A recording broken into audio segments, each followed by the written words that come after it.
Someone in that band knows what happened, and they don't want to share it. Brian Barton unexpectedly quits his band, and now he has disappeared. I thought he had set out to kill himself. And recent events only heighten the mystery. Did Brian Barton disappear to start a new life? Or was he the victim of foul play?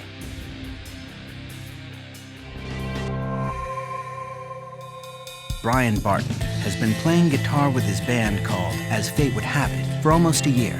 Recently, things have started to take off.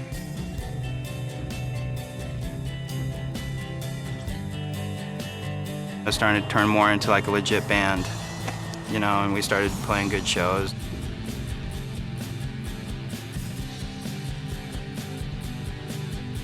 Brian was very excited, you know, he almost didn't believe it. Brian built a name for himself in the local punk rock scene and a serious relationship with his girlfriend, Brianna Duvall. Brian seemed to be in love with Brianna. He called me a couple weeks before and he said, "Mom, all I want is the wife, the kids, the house, the white picket fence." He proposed 6 months into the relationship, you know, and that was it. Everything in Brian's life seems to be on track. But by early 2005, Brian's relationship with Brianna, now his fiancée, begins to falter.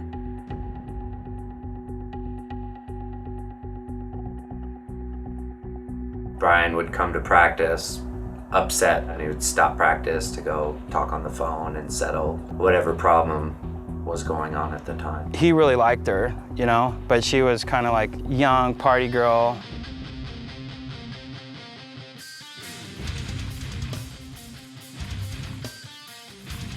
I mean, it was like his personality changed. About how he wanted to break up with her. You know, I got rid of this girl, but like, I miss her. He said he wanted to quit the band, you know.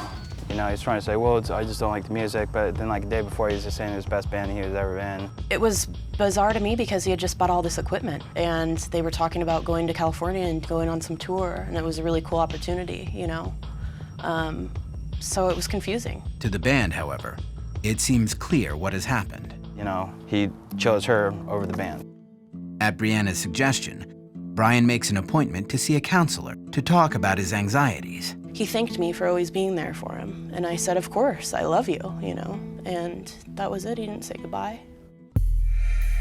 At 5 p.m., right as his appointment is scheduled to end, Brianna calls Brian to see how things went, but he does not pick up. I called, and his phone just went to voicemail. Immediately concerned, Brianna leaves work early and heads home. And I saw his truck was there, and I was like, oh good, he is home.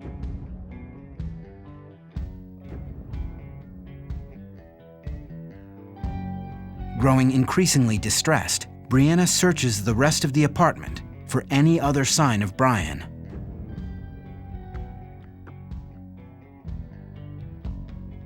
This isn't normal for him. He doesn't leave his money behind. He doesn't leave his life behind like this. Something's going on. We couldn't get a hold of him, and that was when Brianna called, freaking out.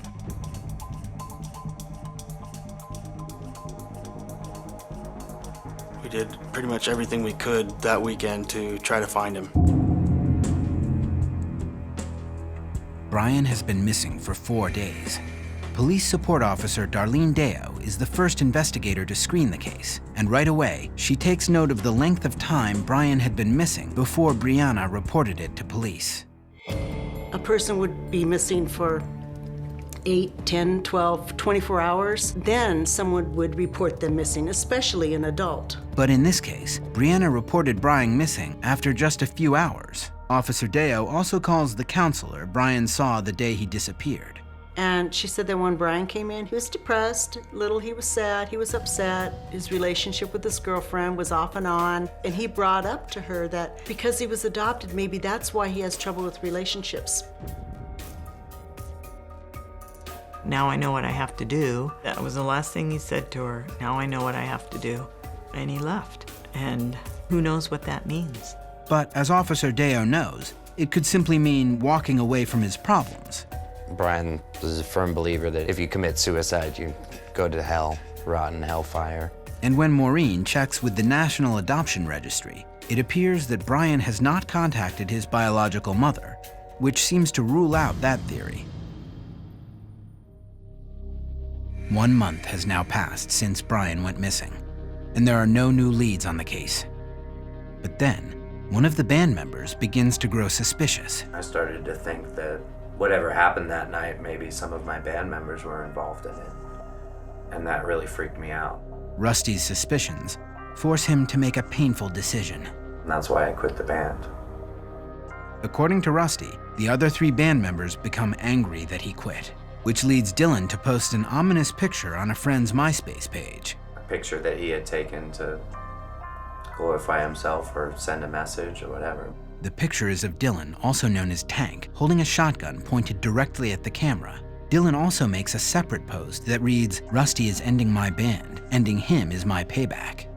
I mean, if I had really done something to Brian, would I just go and post up a picture like that the next day? Absurd to me. Someone in that band knows what happened, and they don't want to share it. They don't want us to know. They don't want to suffer the consequences. But without any physical evidence, Officer Deo's hunches lead nowhere.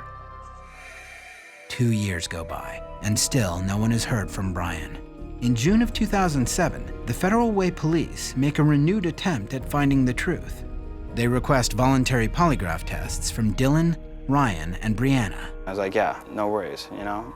Anytime they would have asked me to come in, I would have came in and talked to them. According to official police documents, all 3 pass the polygraph tests, and their names are cleared. There's no real evidence as to foul play or to him hurting himself or to him just leaving. I believe Brian Barton was killed, whether it was accidental in a fit of rage or whether it was planned and intentional. I don't know. As for Brian's loved ones, they are left to seek whatever resolution they can find. I think he deserves a better spot. The family deserve to be able to go somewhere and say, "We love you." And I wouldn't want this for anybody. I don't want it for him either, but we need an end. We need an end.